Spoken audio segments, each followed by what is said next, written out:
see, we're reading from the end, the last part of chapter 17 of Jaiva Dharma.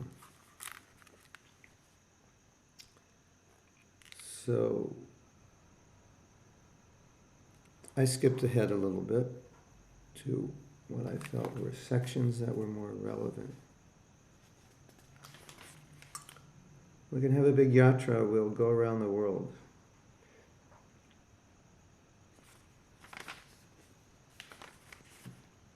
But Pallavi, if you travel with me, you'll be very tired because they don't let me sleep much. Okay. Brajanath asks, you have already said that there are 5 types of jiva in Maya's stronghold, and you have also said that bhaktas performing sadhana bhakti and bhava bhakti are under Maya's control. At what stage are bhaktas maya mukta, liberated? In other words, previously we read there's different kinds of jivas, and they're all under Maya's control.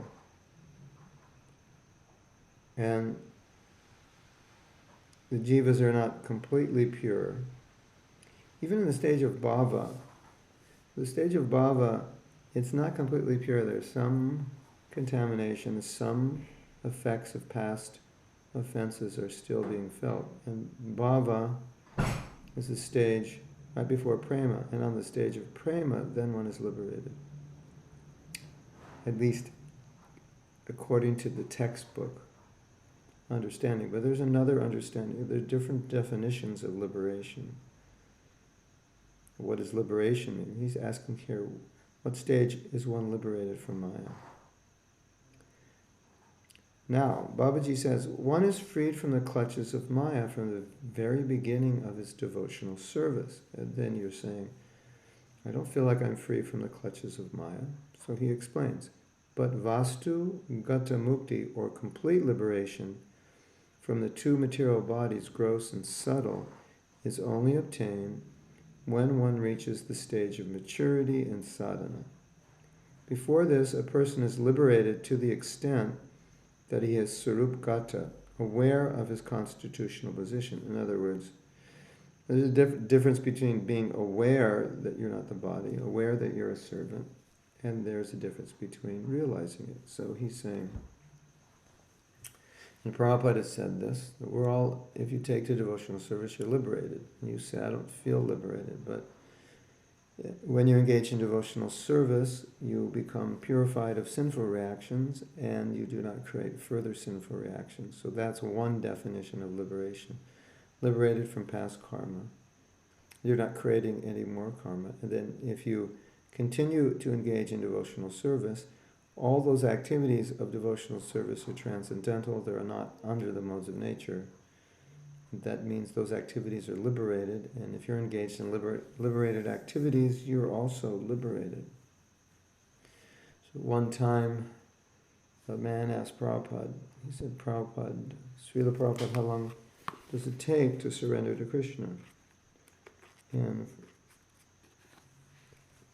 from one perspective, Krishna says, Bahunam Janmanam Ante. So you would think Prabhupada would say, Bahunam Janmanam Ante means many, many lifetimes.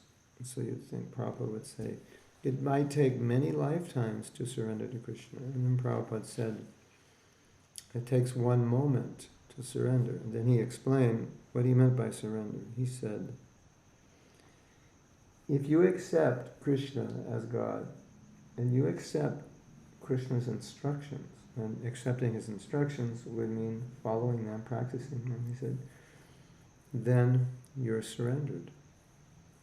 So you might think, well, I don't feel like I'm surrendered. I mean, in my heart, in my consciousness, I see contamination. But definitions are often given on the level of sadhana and on the level of liberation. So on the level of sadhana, this is a definition of surrender. The surrender is you're accepting within your consciousness, within your heart. You're accepting the principle. Krishna is God, I am servant, I accept that principle. I accept what Krishna says. That is one definition of surrender. Then if you want to take a fuller definition of surrender, then you can say when one's mind, activities, are fully and solely engaged in Krishna's service with no other desire within the heart, no other consideration. That's surrender. But so that's a definition on a higher platform. So he's doing the same thing here. He's giving both definitions. One, sometimes it's confusing because you'll read one definition and you'll think, well, that's the standard. And you'll judge yourself or you'll judge others by that definition. But often Prabhupada gives a broader definition that relates to sadhana. And so you have this very interesting phenomena within ISKCON. Some of you, maybe most of you, were not in ISKCON 20, 30 years ago.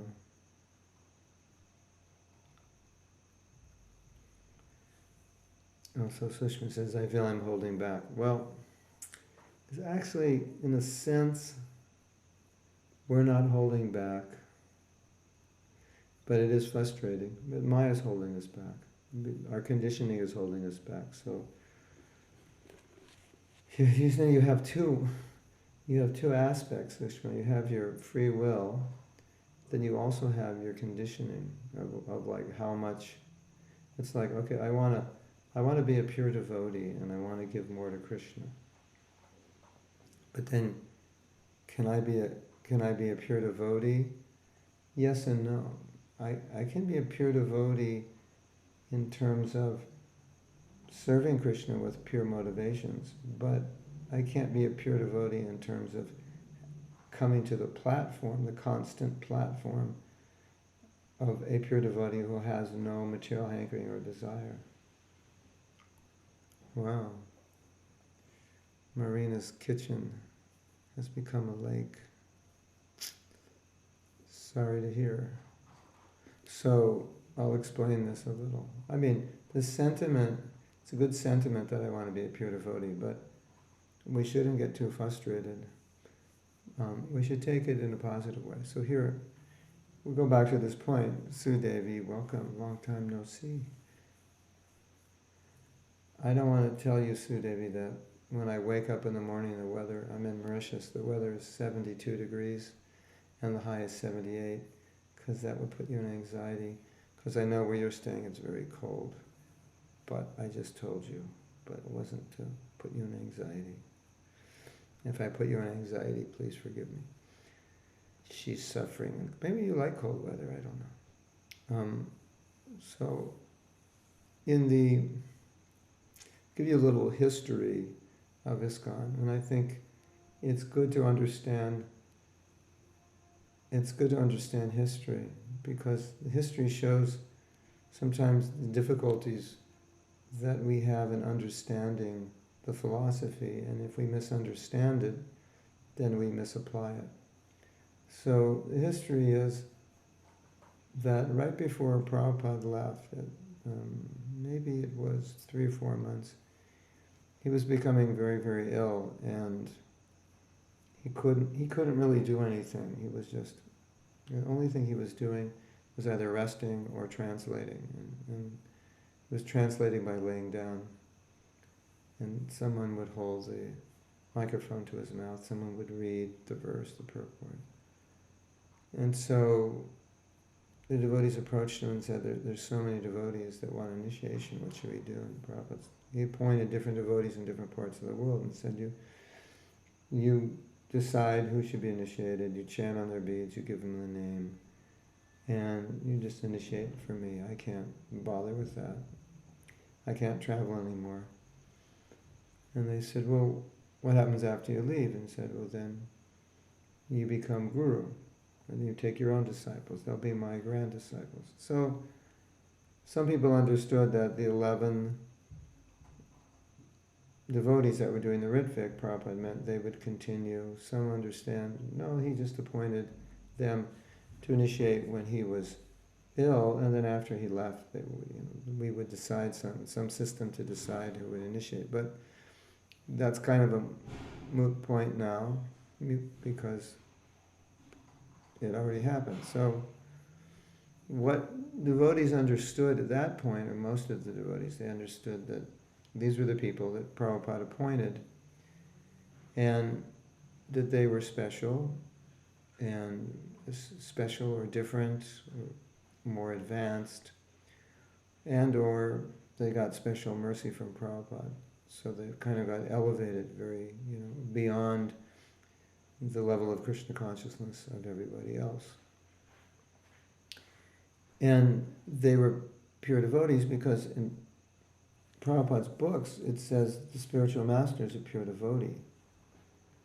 And so how could Prabhupada appoint anyone who's not a pure devotee? And the point I'm making here is that when Prabhupada speaks about pure devotee, most of the time, the majority of the time, he's talking about someone who's completely free from material desires, only thinking of Krishna, totally absorbed and feeling pain of the fallen conditioned souls, and just giving one's life fully to spreading Krishna consciousness, and transcendental to the material world, not at all affected by it. There's nothing impure within the heart.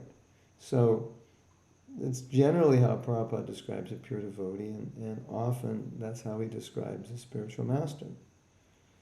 Completely 100% Krishna conscious. And of course, Prabhupada fit that description, and Prabhupada was a spiritual master.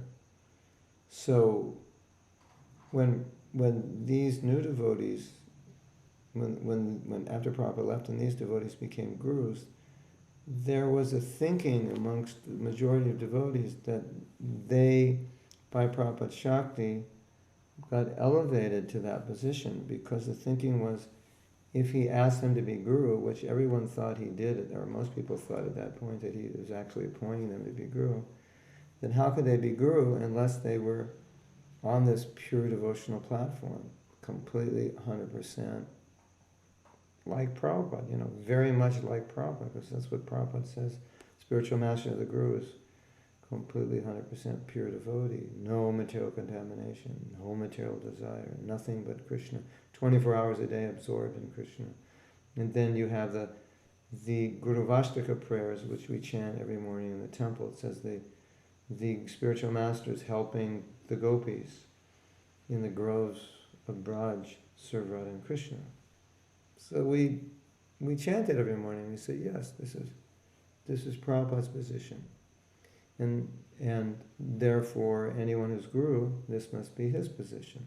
So that was the thinking. And then subsequently, some of those devotees fell from their position. And so naturally, we're thinking, wait a minute, how could somebody on that level fall? So, one fell, and then another one fell, and then another one, and then another one, and then another one.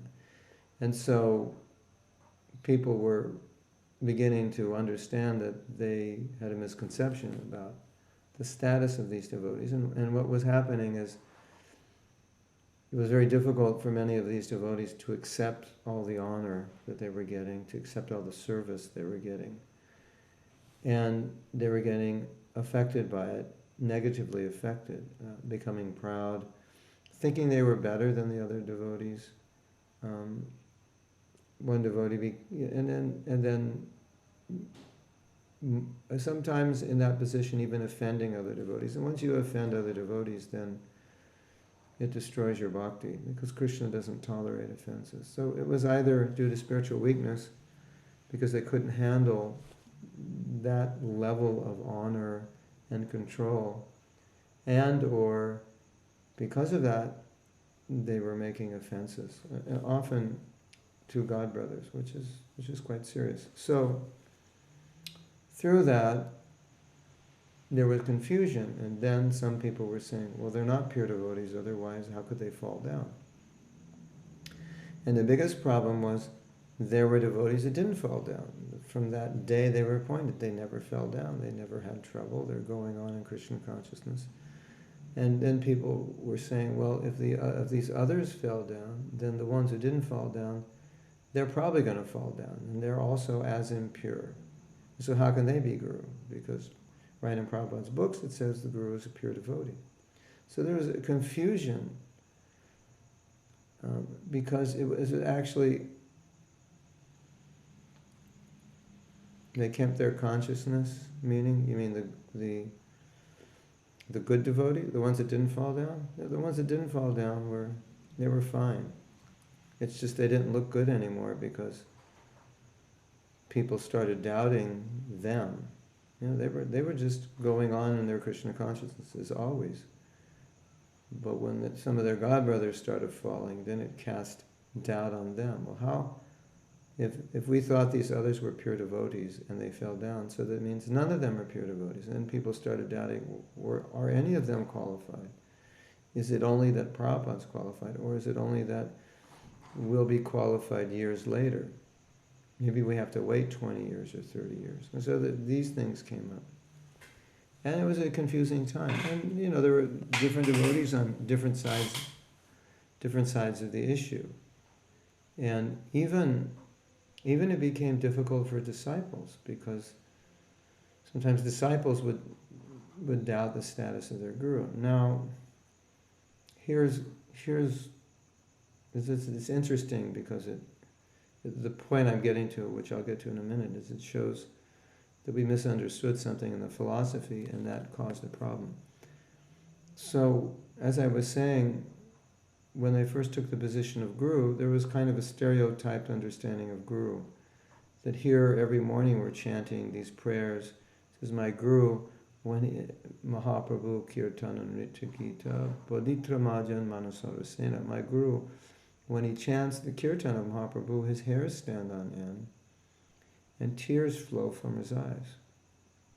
And he's shivering. And these are what are called Ashtasattvika bhava. There are different symptoms of bhava, or ecstasy. And this symptom, or this stage of Krishna consciousness, it's right before you get to the stage of pure love of Krishna, where you're completely liberated from the body, and always in the ecstasy of Krishna consciousness. So the devotees made the assumption, well, my guru, we're chanting this Guru Vashtaka, so I should be thinking of my guru. And it says my guru's crying when he chants, hairs are shivering, so that it says the guru, and so my guru must be on that platform. But not all the gurus were on that platform, and that was not the qualification of becoming a guru. It's a good qualification for any devotee, but not the qualification for accepting disciples. And then, as I said, Nikunjo Rati Kelisita, he's in the groves of Vrindavan helping Radharani. So later on, Giriraj Swami asked Prabhupada, he said, does this describe every guru? And he said, well, this is a song by Vishwanath Chakravarti Thakur. So he's describing his guru. It doesn't necessarily mean that your guru is in the groves of Vrindavan helping the gopis. Maybe your guru is a coward boy. Maybe your guru doesn't even know he's a coward. Maybe he doesn't know what he is. But he's assisting his spiritual master in preaching Bhagavad Gita to the fallen souls. And he doesn't have to know what his eternal constitutional position is at this point, but he has to know what is the mission of his guru, and he has to follow that. And he has to be the perfect example of following that. And he has to understand the philosophy, and he has to, of course, chant his rounds, follow the principles, hear, desire, have a compassionate heart, and he can be a guru. But we didn't understand that, because we thought anyone who's a guru pretty much has to be on the status or close to the status of Prabhupada, and somehow or other we thought they got upgraded. So then the problem came up is when there was a conundrum. He said, but wait a minute, to be a spiritual master, everywhere in Prabhupada's books it says you have to be a pure devotee. And now, because so many devotees fell down, then we understand why they're not pure devotees. They weren't pure devotees because pure devotee wouldn't fall down. And now cast this huge shadow on the other gurus who didn't fall down. Because it's like there's a story in one of the Shastras, I think it's the Panchatattva, these are stories, moral stories. And there was a story of a jackal. And he fell in some indigo. Indigo is blue dye. So apparently someone had made some, indigo is a flower and you make dye from it. So someone had made some dye, and then this jackal. The jackal is like a dog. Looks like somewhere between a dog and a fox.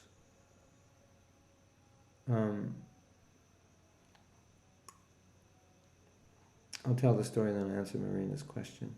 So everybody